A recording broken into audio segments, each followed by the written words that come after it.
दोस्तों, ये कहानी है दो ऐसे प्रेमियों की जिनकी उम्र तो कम थी, लेकिन उनकी शादी कम उम्र में ही हो गई थी, जिसके कारण उन्हें कई परेशानियों का सामना करना पड़ा। तो चलिए जानते हैं इस कहानी के बारे में। बारिश की वो रात कुछ अलग थी। आसमान से गिरती हर बूंद जैसे कोई राज अपने भीतर समेटे हुए थी। सड़क के किनारे खड़े पुराने से बस स्टॉप पर एक लड़की खामोशी से बैठी थी। उसकी आंखों में दर्द था, लेकिन चेहरे पर अजीब सी शांति। उसका नाम था रूहानी। वो अपने अतीत से भाग रही थी, या शायद अपने भविष्य की ओर बढ़ रही थी। उसी रात एक बाइक उसके सामने आकर रुकी। हेलमेट उतारते ही एक गहरी, गंभीर आंखों वाला लड़का दिखाई दिया। उसका नाम था आर्यन। आर्यन ने रूहानी की तरफ देखा। कुछ पल दोनों की निगाहें टकराईं। उस एक पल में ऐसा लगा मानो वक्त थम गया हो। आप ठीक हैं? आर्यन ने पूछा। रूहानी ने सिर हिलाकर हाँ कहा, लेकिन उसकी आंखों से साफ झलक रहा था कि वह झूठ बोल रही है। इतनी रात को अकेले? रूहानी चुप रही। आर्यन ने ज्यादा सवाल नहीं किए। उसने अपनी जैकेट उतारकर रूहानी की तरफ बढ़ाई। ठंड है, पहन लीजिए। रूहानी ने पहली बार मुस्कुराकर उसकी तरफ देखा। धन्यवाद। यही एक शब्द उन दोनों की किस्मत बदलने के लिए काफी था। अगले कुछ दिनों में दोनों की मुलाकातें होने लगीं। कभी उसी बस स्टॉप पर, कभी पास के पार्क में, कभी किसी सुनसान सड़क पर। ना किसी ने अपना पूरा सच बताया, ना किसी ने सवाल किए, लेकिन दोनों जानते थे कि वे एक दूसरे से कुछ छुपा रहे हैं। फिर भी प्यार पनपने लगा। आर्यन रूहानी के लिए चाय लाता, रूहानी आर्यन के लिए अपने हाथों से बना खाना।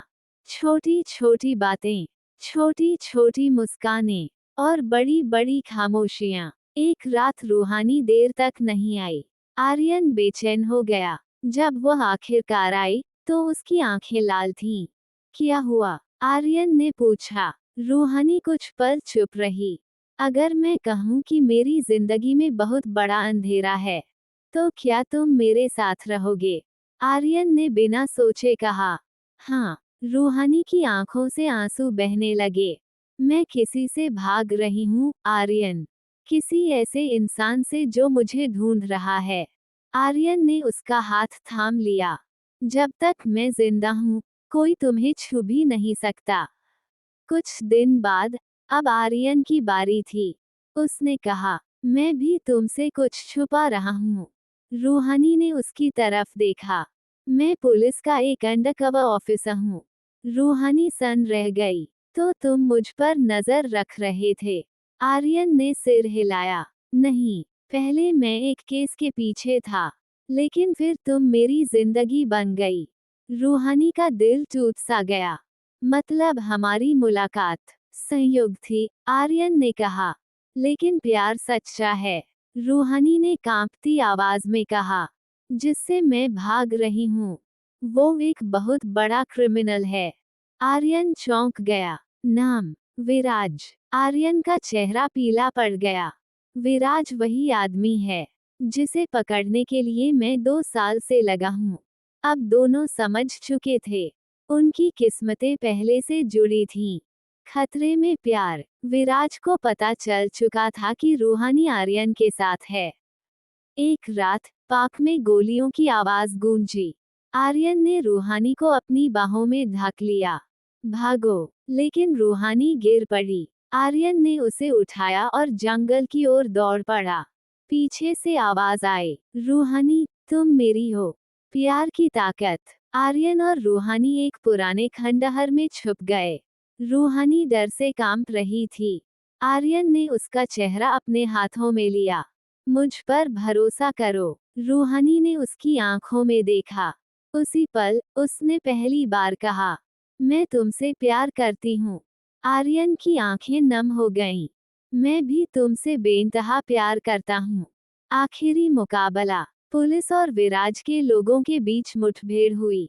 गोलियों की आवाज, चीखें, धुआं। आर्यन ने विराज को आमने सामने देखा। खेल खत्म। लंबी लड़ाई के बाद विराज गिरफ्तार हो गया। कुछ महीने बाद रूहानी और आर्यन एक पहाड़ी पर खड़े थे। सूरज उग रहा था। रूहानी ने कहा, अगर उस रात मैं उस बस स्टॉप पर न बैठी होती। आर्यन मुस्कुराया, तो मेरी जिंदगी अधूरी रह जाती। आर्यन ने जेब से एक अंगूठी निकाली। रूहानी, क्या तुम मेरी जिंदगी की हर सुबह और हर रात बनोगी? रूहानी की आंखों से खुशी के आंसू बह निकले। हाँ,